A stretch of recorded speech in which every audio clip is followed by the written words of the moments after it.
नमस्कार दोस्तों, आज हम लोग फिर से एक नए टॉपिक के साथ जुड़े हैं जिसका नाम है अक्षांश एवं देशांतर। तो हम लोग समझते हैं कि अक्षांश एवं देशांतर क्या होती है, अक्षांश एवं देशांतर रेखाएं क्या हैं।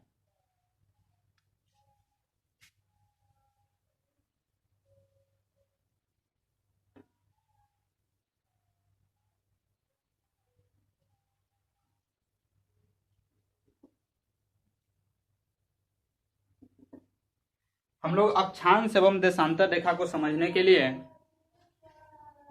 एक ग्लोब का सहारा लेते हैं और हम लोग ग्लोब को जो है पृथ्वी के माइनर में लेंगे, अर्थात ज्योग्राफी को हम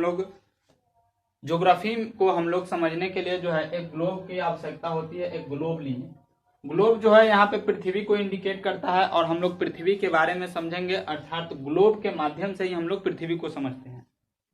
तो यहाँ पे आपका ये एक प्रकार का ग्लोब है। अब ग्लोब क्या है, तो ग्लोब में आप लोग समझते हैं कि पृथ्वी का भौगोलिक अध्ययन करने के लिए एक यंत्र की आवश्यकता होती है जिसे हम लोग ग्लोब कहते हैं। पृथ्वी का भौगोलिक अध्ययन करने के लिए एक यंत्र की आवश्यकता होती है जिसे हम लोग ग्लोब कहते हैं। अब ग्लोब में हम लोग जो है मुख्य रूप से दो रेखाएं खींची गई है। ग्लोब में आपका जो है एक अक्षांश रेखाएं हैं और एक देशांतर रेखा है। अक्षांश रेखाएं और देशांतर रेखा को हम लोग समझेंगे, साथ साथ दो अन्य रेखा भी है उसको भी समझने का प्रयास करते हैं। अक्षांश और देशांतर रेखाएं क्या होती हैं, तो उसको समझने से पहले हम लोग समझते हैं कि पृथ्वी पर कुछ काल्पनिक रेखाएं खींची गई हैं। तो पृथ्वी पर मुख्य रूप से कुल 5 काल्पनिक रेखाएं खींची गई है। पृथ्वी पर मुख्य रूप से कुल 5 काल्पनिक रेखाएं खींची गई हैं। तो पहला आपका जो है ये है कि पृथ्वी को बीचों बीच जो रेखा बांटती है उसे हम लोग भूमध्य रेखा कहते हैं। पृथ्वी के बीचों बीच बांटने वाली रेखा को भूमध्य रेखा कहते हैं। इसका एक और नाम है जिसका नाम है विषुवत रेखा। विषुवत रेखा पृथ्वी को बीचों बीच जो रेखाएं बांटती है उसको हम लोग भूमध्य रेखा या विषुवत रेखा कहते हैं। उसी प्रकार हम लोग ऊपर चले तो ऊपर चलते हैं तो 23.5 डिग्री पर एक रेखा गुजरती है। 23.5 डिग्री पर एक रेखा गुजरती है जिसका नाम है कर्क रेखा, जिसका नाम है आपका कर्क रेखा। उसी प्रकार नीचे भी 23.5 डिग्री आते हैं तो यहाँ पे आपका जाता है मकर रेखा। यहाँ से जो रेखा गुजरती है उसका नाम है मकर रेखा। फिर नीचे आते हैं 66.5 डिग्री पर एक रेखा गुजरती है जिसका नाम है अंटार्कटिका, जिसका नाम है अंटार्कटिका, जिसका नाम है अंटार्कटिका रेखा। उसी प्रकार ऊपर हम लोग 66.5 डिग्री पर जाते हैं तो इसका नाम है आपका आर्कटिक रेखा।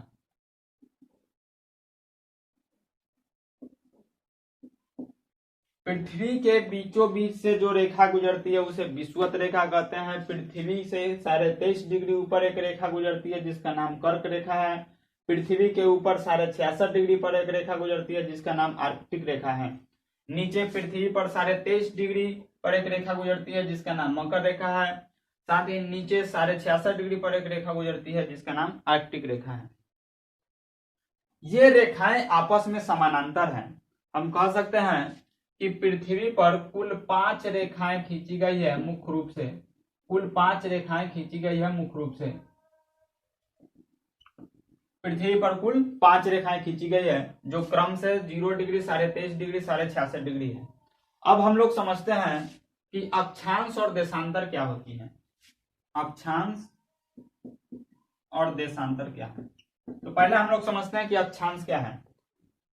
तो अक्षांश आपका क्या होता है कि पृथ्वी से खींची गई, अर्थात पृथ्वी पर खींची गई वैसी रेखा जो भूमध्य रेखा के समानांतर हो। पृथ्वी पर खींची गई वैसी रेखा जो भूमध्य रेखा के समानांतर हो। भूमध्य रेखा के कैसी होनी चाहिए, समानांतर। भूमध्य रेखा के समानांतर होती है। अक्षांश रेखा क्या है, पृथ्वी पर खींची गई वैसी रेखा जो भूमध्य रेखा के समानांतर है। दूसरे प्रकार से हम इसे यह कह सकते हैं कि पश्चिम से पूरब की ओर ये आपका वेस्ट है, ये आपका ईस्ट है। उसी प्रकार ये आपका यहाँ पे उत्तरी ध्रुव यानी कि नॉर्थ, यहाँ पे ये आपका साउथ होता है। तो पश्चिम से पूरब की ओर खींची गई रेखा, दूसरा यहाँ पे हम यह कह सकते हैं कि पश्चिम से पूरब की ओर खींची गई रेखा, पश्चिम से पूरब की ओर खींची गई रेखा को हम लोग क्या कहते हैं, अक्षांश कहते हैं। हम बात करते हैं कि अक्षांश में ये जो रेखाएं खींची गई है यह 0 डिग्री यानी कि पृथ्वी को जो बीचों बीच बांटी है उससे उत्तरी ध्रुव तक जाने में कितना रेखाएं खींची गई है, अर्थात कि उत्तरी ध्रुव यानी कि ये पूरा आपका उत्तरी ध्रुव कहलाता है। 0 डिग्री और 90 डिग्री, यहाँ पे आपका 90 डिग्री होगा, यहाँ पे भी आपका 90 डिग्री होगा। तो 0 से लेकर 90 डिग्री में कुल कितनी रेखाएं खींची गई है, तो इसकी संख्या कुल, यानी कि आपका उत्तरी ध्रुव है तो उत्तरी ध्रुव यहीं पे समझते हैं। उत्तरी ध्रुव में कुल कितनी रेखाएं खींची गई है, तो उसकी संख्या है 90। 90 कैसा है कि यहाँ से 0 डिग्री से हम लोग चले तो यहाँ 90 डिग्री तक पहुंचेंगे, तो यहाँ से करेंगे तो 1 डिग्री, फिर 2 डिग्री, फिर ऐसे कर करके यहाँ तक 90 डिग्री तक पहुंचे हैं, तो इसकी संख्या कुल 90 है। अर्थात उत्तरी ध्रुव में अक्षांश रेखा की कुल संख्या कितनी है, उत्तरी ध्रुव में अक्षांश रेखा की कुल संख्या आपका 90 है। फिर हम लोग दक्षिणी ध्रुव में आते हैं तो इसमें भी कुल जो है रेखा खींची गई है वो भी 90 है। तो दक्षिणी ध्रुव में भी आपका दक्षिणी ध्रुव में भी अक्षांश रेखा की कुल संख्या आपका है यहाँ पे 90। तो इस प्रकार हम यह कह सकते हैं कि अक्षांश रेखा की कुल संख्या 90 और 90 180 हुई, और एक यहाँ पे ये आपका भूमध्य रेखा यानी कि 181। अक्षांश रेखा की कुल संख्या, अक्षांश रेखा की कुल संख्या जो है आपका यहाँ पे हो जाता है 181। 90 और 90, यहाँ पे भी आपका हुआ 90 और यहाँ भी आपका हुआ 90। 90 90 180 और प्लस ये 0 डिग्री भूमध्य रेखा, ये जोड़कर 181। लेकिन कभी कभी प्रश्न यह भी पूछ लिया जाता है कि अगर हम इसको ध्रुव नहीं माने, अगर इसको हम ध्रुव माने तो ध्रुव मानेंगे तो इसकी कुल संख्या यहाँ पे 2 ध्रुव हो जाएगा, उत्तरी ध्रुव और दक्षिणी ध्रुव, तो दोनों ध्रुव को छोड़ दिया जाएगा। तो यहाँ पे 2 माइनस कर देंगे तो 179। अर्थात जब हम ध्रुव को लेकर काउंट करते हैं अक्षांश रेखा को तो उसकी संख्या 181 आती है, और जब ध्रुव को छोड़ देते हैं तो उसकी संख्या 179 आती है। अक्षांश रेखा हमें क्या चीज की जानकारी देता है, अक्षांश रेखा से क्या पता चलता है, तो जैसा कि आप लोग जानते हैं हम इसको इसमें समझने का प्रयास करते हैं।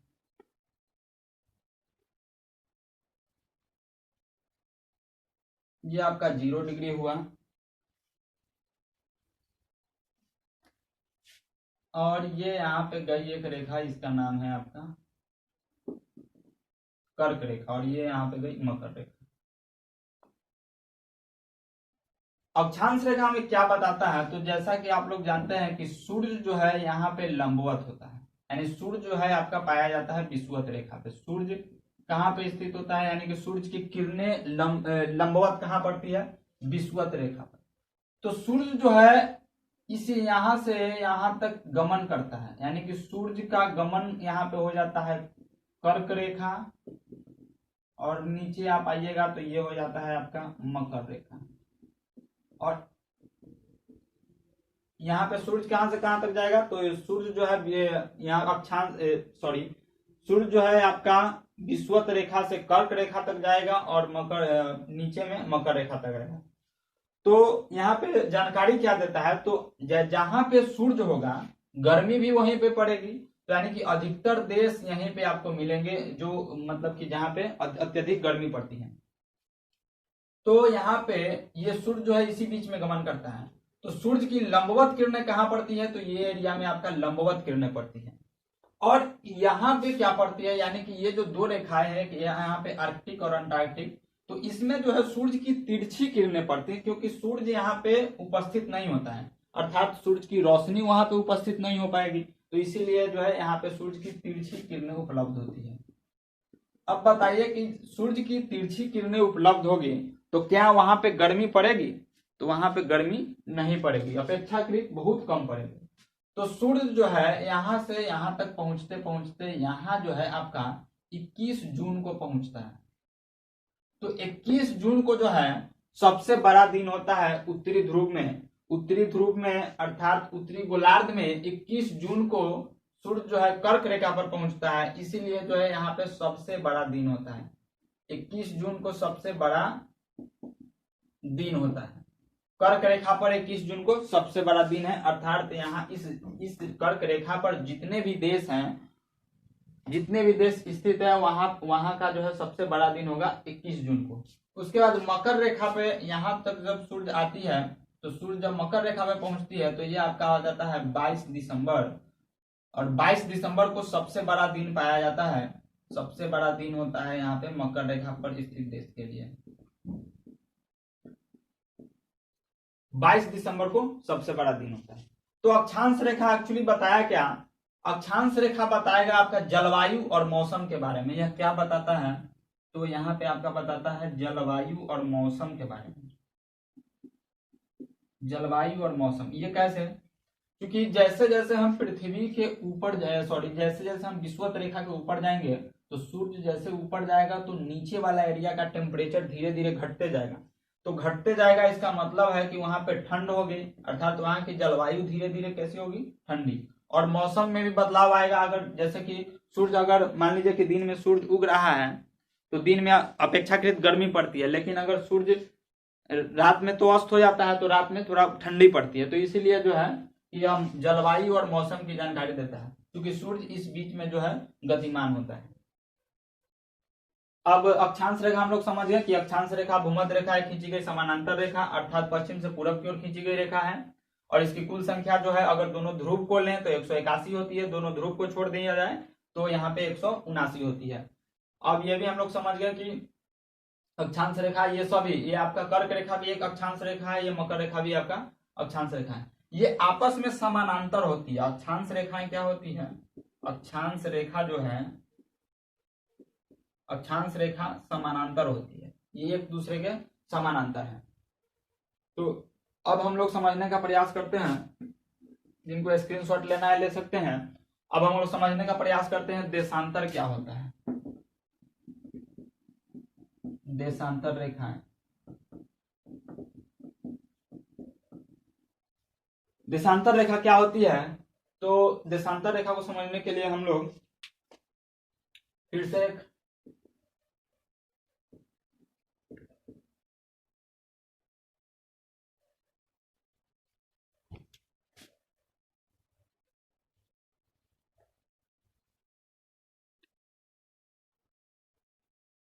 ये आपका साउथ, ये आपका हो गया नॉर्थ, ये आपका हो गया ईस्ट, ये वेस्ट। तो देशांतर रेखा को समझने के लिए हम लोग समझते हैं। तो देशांतर रेखा होती है क्या कि उत्तरी ध्रुव को दक्षिणी ध्रुव से मिलाने वाली रेखा को, उत्तरी ध्रुव को दक्षिणी ध्रुव से मिलाने वाली रेखा को, उत्तरी ध्रुव को दक्षिणी ध्रुव से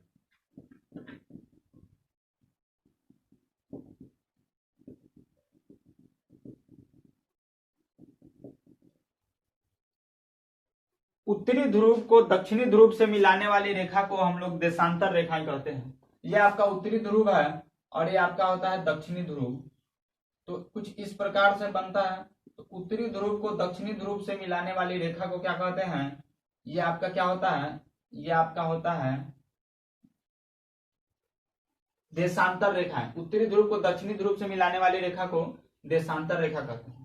अब देशांतर रेखा के बारे में समझते हैं कि यह क्या होता है, इसकी संख्या कितनी होती है। तो देशांतर रेखा की कुल जो संख्या होती है, देशांतर रेखा की कुल संख्या 360 होती है। देशांतर रेखा की कुल संख्या कितनी होती है? 360। 180 ये एरिया से 180 ये, तो यहाँ पे कुल संख्या कितनी हो गई? देशांतर रेखा की कुल संख्या 360 होती है। उसके बाद हम लोग समझते हैं कि देशांतर रेखा जो है क्या बताता है। तो जैसा कि देशांतर रेखा के बारे में है, तो देशांतर रेखा जो है आपका समय आपका समय जो है, यह समय बताता है, देशांतर रेखा समय बताता है और स्थिति बताता है। समय और स्थिति, एक्चुअली भारत की बात करेंगे तो भारत कहाँ स्थित है, पाकिस्तान कहाँ स्थित है, नेपाल कहाँ स्थित है, तो इसकी एग्जैक्ट जानकारी जो है आपका देशांतर रेखा देती है। तो इसमें आप लोग याद रखिएगा अक्षांश में कि जलवायु और मौसम बताता है, और देशांतर रेखा में याद रखिएगा कि समय और स्थिति बताती है कि वह कहाँ है। जैसे कि यहाँ पे ग्रीनविच है, यहाँ पे इंग्लैंड है और भारत यहाँ पे है, तो भारत का कुछ देशांतरीय विस्तार होगा, इसका कुछ देशांतरीय विस्तार होगा।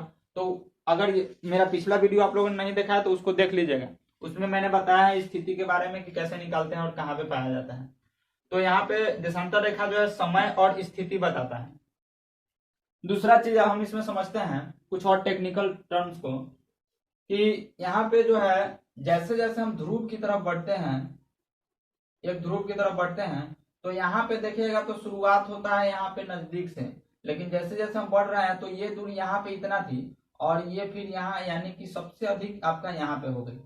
अर्थात दो देशांतर रेखा के बीच की दूरी सबसे अधिक आपका कहाँ होता है, भूमध्य रेखा में। दो देशांतर रेखा के बीच की दूरी सबसे अधिक कहाँ होगी, भूमध्य रेखा में। कैसे, भूमध्य रेखा पर कैसे, कि जब यहाँ से हम शुरू किए थे इसको घुमाना तो ये ऐसे आया, फिर यहाँ पे ये ऐसे आया, तो यहाँ पे देखिए कि इतना था, फिर इतना हुआ, फिर इतना हुआ, और यहाँ पे सबसे अधिक है। तो हम कह सकते हैं कि दो देशांतर रेखा के बीच की दूरी कहाँ पे होती है सबसे अधिक, भूमध्य रेखा पे। चूंकि ये आपका भूमध्य रेखा है या विषुवत रेखा, तो दो रेखा के बीच की दूरी सबसे अधिक कहाँ होती है, भूमध्य रेखा पर होती है। और कुछ टेक्निकल टर्म्स को समझते हैं कि देशांतर रेखा जो खींची गई है वह प्रत्येक देशांतर रेखा एक दूसरे से 111.3 किलोमीटर के 111 पॉइंट यहाँ पे लिख देते हैं 111.3 किलोमीटर के अंतराल पे खींची गई है। जितने भी देशांतर रेखाएं हैं वो 111.3 किलोमीटर के अनुसार खींची गई है, यानी कि यहाँ पे ये दोनों के बीच की दूरी जो होगी यह 111.3 किलोमीटर होगी। उसी प्रकार हम लोगों ने अक्षांश में छोड़ दिया था कि अक्षांश रेखा जो है यहाँ पे इन दोनों के जो बीच की दूरी होगी यहाँ पे 111 किलोमीटर। तो अक्षांश, दो अक्षांशों के बीच की दूरी, दो अक्षांशों की बीच की दूरी जो होती है, दो अक्षांशों के बीच की दूरी 111 किलोमीटर तथा दो देशांतर रेखा के बीच की दूरी आपका 111.3 किलोमीटर। यह प्रत्येक एग्जाम में पूछा गया क्वेश्चन है, इसलिए मैंने इसको डिस्कस कर दिया है। और यहाँ पे आप लोग देख लीजिए, इसको समझ भी हो गए होंगे कि जब दो अक्षांश, दो देशांतर रेखा के बीच की दूरी सबसे अधिक कहाँ पे होगी, तो विषुवत रेखा पे होगी, क्योंकि आप लोग यहाँ पे समझ गए हैं। और अक्षांशों के बीच की दूरी होती है 111 किलोमीटर तथा देशांतर के बीच की दूरी होती है, दो देशांतर रेखाओं के बीच की दूरी 111.3 किलोमीटर। तो आई होप आप लोग इस पूरे को समझे होंगे कि अक्षांश रेखाएं क्या है, देशांतर रेखा क्या है, इसकी संख्या कितनी होती है और यह समय कैसे बताता है। तो तब तक के लिए इतना ही, फिर मिलते हैं नेक्स्ट वीडियो में। और कल अगला जो पार्ट आएगा इसमें हम मतलब कि कौन सा देश कहाँ है और कितने डिग्री के अंतराल पे है और उससे कितना आगे पीछे है उसके बारे में बताएंगे। जैसे भारत से जो है 82.5 डिग्री से आपका IST गुजरा है, तो उसी प्रकार ग्रीनविच में है, ग्रीनविच से जो है 0 डिग्री माना गया है, और उसके बाद ईस्ट में जो है भारत है, तो वहां से कितना आगे है, तो उसी पे मेरा नेक्स्ट वीडियो आएगा। तब तक के लिए थैंक यू।